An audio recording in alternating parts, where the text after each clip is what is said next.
জনাব তারেক রহমান প্রধানমন্ত্রী, উনি বাংলাদেশের, উনি আর বিএনপির নাই, এটা যদি ধারণ করতে না পারেন তাহলে স্টেটমেন্ট হতে পারবেন না। শেখ মুজিবুর রহমান এই জায়গাতে ফেল করছেন। শেখ মুজিবুর রহমান শেখ মনিদের পাল্লায় পড়ে দেশ উচ্ছেন্নে চলে গেছে। সে তখনও ভেবে নিছে যে আমি হচ্ছে ওই আওয়ামী লীগের নেতা। দেশে দুর্ভিক্ষ হচ্ছে, হাজার হাজার লাখ লাখ লোক মারা যাচ্ছে, পার্লামেন্টে দাঁড়িয়ে বলছেন দেশে কোনো দুর্ভিক্ষ নাই। না, দুর্নীতির মূল উৎপাটন করতে হবে, জুলাই সনদ সাইন 180 দিনের মধ্যে কার্যকর করতে হবে। এটা করলে he become a statement. Tarique Rahman কি সুযোগ গ্রহণ করতে পারবেন? স্টেটমেন্টের প্রথমে একটু বলে নিই, আব্দুর রাজ্জাক স্যার, আল্লাহ ওনাকে জানেন, আপনি কি জানেন কিনা জানি না, উনি একমাত্র পৃথিবীর লেজেন্ড লাস্কি, যে সেই লাস্কির হচ্ছে ছাত্র ছিলেন উনি, এবং সোয়াসে আমার ভাইয়ের সাথে একটু অ্যাড করি, আপনাদের সবার হয়তো আমার এখনকার জেনারেশন দেখছে কিনা, আবার তোরা মানুষ হয় ছবিটা দেখার কথা বলবো, জয় রায়নের খান আতাউর রহমান। এবং এই ছবিটা রিলিজ হয়েছিল কিন্তু 1973 সালের ডিসেম্বর মাসে। আমি কেন এই কথাটা বললাম, এটা কলেজের প্রিন্সিপাল মুক্তিযোদ্ধাদেরকে, তাদের মধ্যে কি ফ্রাস্ট্রেশন, একটা স্বাধীন দেশে মুক্তিযোদ্ধাদের ফ্রাস্ট্রেশন এবং জিনিসপাতির কি অবস্থা, আবার তোরা মানুষও দেখলে, এবং আমি জানি ভাই ভালো জানবে, সবচেয়ে বেশি মুক্তিযোদ্ধা হত্যা হয়েছে আপনি কি জানেন যে এই 72 থেকে 75 পর্যন্ত, অবশ্যই 72 থেকে 75 পর্যন্ত সবচেয়ে বেশি মুক্তিযোদ্ধা হত্যা হয়েছে। এই যে ভাইদার কথা বললেন যে 5টা সিটে মেজর জলিল সাহেবকে প্রথম অ্যারেস্ট করা হলো ডিসেম্বর মাসে 1971 সালে। বঙ্গবন্ধু এসে কি তার কোনো প্রতিবাদ করছেন? শেখ মুজিবুর স্টেটমেন্টসের কথা কেন? আপনার একটু আগে আপনাকে বললাম না যে জনাব তারেক রহমান প্রধানমন্ত্রী, উনি বাংলাদেশের, উনি আর বিএনপির নাই, এটা যদি ধারণ করতে না পারেন তাহলে স্টেটমেন্ট হতে পারবেন না। শেখ মুজিবুর রহমান এই জায়গাতে ফেল করছেন। শেখ মুজিবুর রহমান শেখ মনিদের পাল্লায় পড়ে দেশ উচ্ছেন্নে চলে গেছে। সে তখনও ভেবে নিছে যে আমি হচ্ছে ওই আওয়ামী লীগের নেতা, আমি সেই আওয়ামী লীগের নেতা।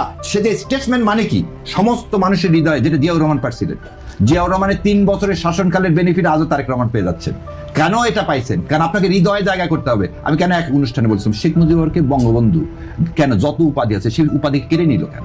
আজকে আমার আপনার মতো লোক, আমাদের জন্মই হয়নি 71 সালে, আমরা কেন বঙ্গবন্ধুকে বঙ্গবন্ধু উপাধি দিতে চাচ্ছি না? কেন বলছেন বঙ্গবন্ধু হতে পারে? যখন ইতিহাসটা পড়া হচ্ছে, আমার মুক্তিযোদ্ধা, আমার চাচাদেরকে, আমার বাবাকে এই রক্ষী বাহিনী ধরে নিয়ে চলে গেছে, আমার বাবা মুক্তিযোদ্ধা। আমি তাহলে এই সন্তান যখন এটা জানবো, আমাকে, আমার বোনকে আমার মা ভাতের ফ্যান খাওয়াইছে, জানেন? এদের বলতে চাইছিলাম না, আমরা এক ভাই এক বোন, আমাদের অবস্থা অনেক অবস্থাশালী লোক, কিন্তু 74-এর সময় আমার ছোট বোনটা এখনো বলে যে আমার কেন ভাইয়া সে সময় দুধ পাইলে আমি কেন পাইলাম না। সো এই কথাগুলো যখন মাথায় ঢুকবে তখন কি আর আপনি শেখ মুজিবুরকে ওই জায়গাতে দিতে পারবেন? ধরেন একটা লোকের বর্ণাঢ্য অনেক কৃতিত্ব থাকবে, কিন্তু একটা জিনিসে যথেষ্ট, তার সবকিছুকে শেষ করে। না, তার চেয়ে বড় কথা, কত বড় মিথ্যাচার করেছে। দেশে দুর্ভিক্ষ হচ্ছে, হাজার হাজার লাখ লাখ লোক মারা যাচ্ছে, পার্লামেন্টে দাঁড়িয়ে বলছেন দেশে কোনো দুর্ভিক্ষ নাই। না, তার চেয়ে বড় কথা, একটা মানুষ অমানুষ হলে তার সন্তানের বিয়েতে ওইরকম জাঁকজমকপূর্ণ করে দেওয়া সম্ভব কোনো মনুষ্যত্ব থাকলে? যখন দেশে আপনাকে বলি কাফনের কাপড় নাই, ঠেলা গেতে, এটাও আপনাদের শর্ট ফিল্ম আছে যে নিয়ে যাচ্ছে, ঢাকার সাংবাদিকরা আছে, কাক পর্যন্ত খাচ্ছে লাশ। তখন কি আমি জাতির নেতা হলে আমার ছেলেদের বিয়ে ওইভাবে জাঁকজমকপূর্ণ ভাবে দিব? 10,000 লোককে দাওয়াত করে মাথায় সোনার মুকুট দিয়ে, এটার পরে কি আর বঙ্গবন্ধু বলা যায় কাউকে? সো আমরা বলছি যে জনাব তারেক রহমানের হাতে সেই সুযোগটা আসছে, উনি জুলাইকে ধারণ করুক, সামনে এগিয়ে যাক, 16 কোটি মানুষ কি চায় সেটা জানুক। আমাদেরকে রাতারাতি সিঙ্গাপুর হতে হবে না, ওয়াশিংটন হতে হবে না। দুর্নীতিটা প্রথম দিনে তারেক রহমান একটি নির্দেশনা দিয়েছেন, তিনি বলেছেন যে তার গাড়ি বহরে থাকা কারণে যেন ট্রাফিক সিগন্যাল না হয়, রাস্তায় পুলিশ যেন দাঁড়িয়ে না থাকে। অর্থাৎ আগে আমরা যে ধরনের প্রধানমন্ত্রীর প্রোটোকলগুলো দেখেছি, তিনি এগুলো অ্যাভয়েড করে করতে বলছেন। হয়নি, আজকে 4 ঘন্টা আইসা রাস্তা বন্ধ ছিল, আজকে তিনি এই নির্দেশনাগুলি দিয়েছেন। এটাই হতে হবে।